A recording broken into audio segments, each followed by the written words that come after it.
चक औषध फवारणीने कांद्याच्या ओळ्याचे नुकसान, शेजारच्या शेतकऱ्यांवर संशय। चांदवड तालुक्यातील देणेवाडी येथील शेतकरी शंकर बाबूराव ढगे यांच्या गट नंबर 109 मधील शेतात सुमारे 20 गुंठ्यात कांद्याचे ओळे टाकून 1 महिन्यापूर्वी कांदा लागवडीची तयारी करण्यात आली होती। मात्र शेजारील शेतकऱ्याने स्वतःच्या शेतातील गवतावर तणनाशक फवारणी करताना योग्य काळजी न घेतल्याने त्या फवारणीचा परिणाम ढगे यांच्या कांदा ओळ्यांवर झाला आणि त्यांचे ओळे जळून गेले असा आरोप करण्यात आला आहे। या घटनेमुळे ढगे यांचे 20 ते 25 किलो कांदा ओळ्यांचे नुकसान झाल्याचे सांगितले जात आहे। या संदर्भात शंकर ढगे, विक्रम ढगे यांनी चांदवड पोलीस स्टेशन येथे तक्रार दाखल केली आहे। माझे नाव शंकर बाबूराव ढगे।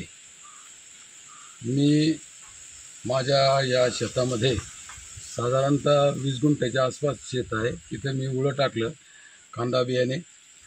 तर माझ्या शेजारी रवींद्र साखारी मते म्हणून शेतकरी शिवाजीनगर म्हणजे मतेवाडी, त्याला आम्ही म्हणजे समजून सांगण्याचा प्रयत्न केला, परंतु त्याने तो म्हणे माझी शेती मी काही करीन।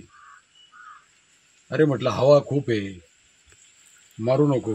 तो म्हणे मी उडू देणार नाही। अरे म्हटलं उडल्याशिवाय राहणार नाही, परंतु त्यांनी काही ते ऐकलं नाही। काय मारलं त्याच्या शेतामध्ये काय मारलं? त्याच्या शेतात लावळं आणि काय अजून काही गवत असे ते तणनाशकाचे काहीतरी प्रकार असतील ते मारलं त्यांनी। राऊंडअप 2-3 प्रकार काय जे असेल राऊंडअप असो काय असेल ते मारलं त्यांनी ते।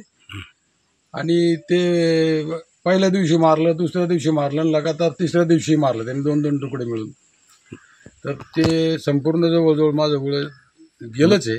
नुकसान किती झालं तरी अंदाजे नुकसान किती? आत्ताची म्हणजे नुकसान साधारण लाखाच्या आसपासची तर आत्ताचीच नुकसान आहे। ओळ्याचे गॅरंटेड ओळ्याचे बाजारभाव ते म्हणजे तसे महागडेच आहे। ते 20,000 पर्यंत त्याचे भाव आहे। नुकसान झाल्याची तुम्ही काही तक्रार वगैरे केली काय? तक्रार केली आहे मी काल। कुठं गेली?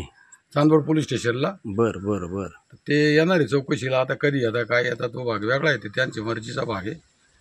आणि चांदवड तालुक्याच्या शेतकऱ्यांचं हे एकाच पिकावरती अवलंबून आहे। आणि समजा आता हे परत उळं आणायचं कुठून आणि टाकायचं कुठं, काय करायचं कुठं, तर आता म्हणजे ते म्हणजे चिंतेचाच भाग आहे तो काही मुद्दा नाही। पण हा जो पोरगा आहे याला मागच्या वर्षी सुद्धा यांनी असंच केलं होतं। म्हणजे हा जाणून बुजून करतो असं आता सिद्धच झालं। त्यांनी त्याच्या गावातले 2 लोक आणले होते। ते म्हणे घ्या मिटून बाबा, जाऊ द्या मरद्या, असं तसं। आजही मी त्यांना फोन केले होते, तर ते म्हणे मी त्याला फोन करतो अमकं डमकं।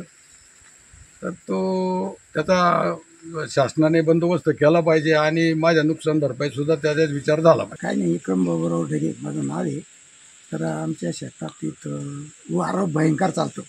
तर शेजारचा तो रवी सकाराम मते, तर याला सांगण्यासाठी आम्ही गेलो होतो। तर मग तो काय ऐकायच्याच मार्गाने नव्हतो। वारात तुफान चालू होतं, काहीतरी यागानं चालू होतं वारं।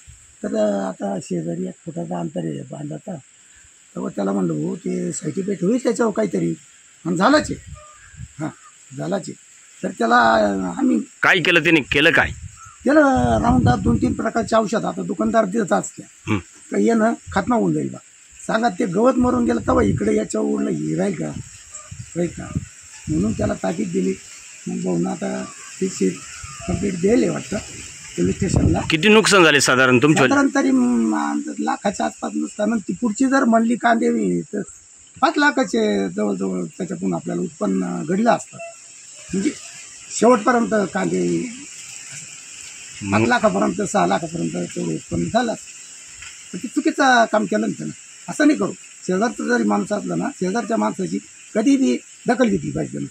ते दखलच घ्यायला काही नाही, जोरात बोलायचं, रेटून बोलायचं, हे चांगलं नाही ना हो साहेब।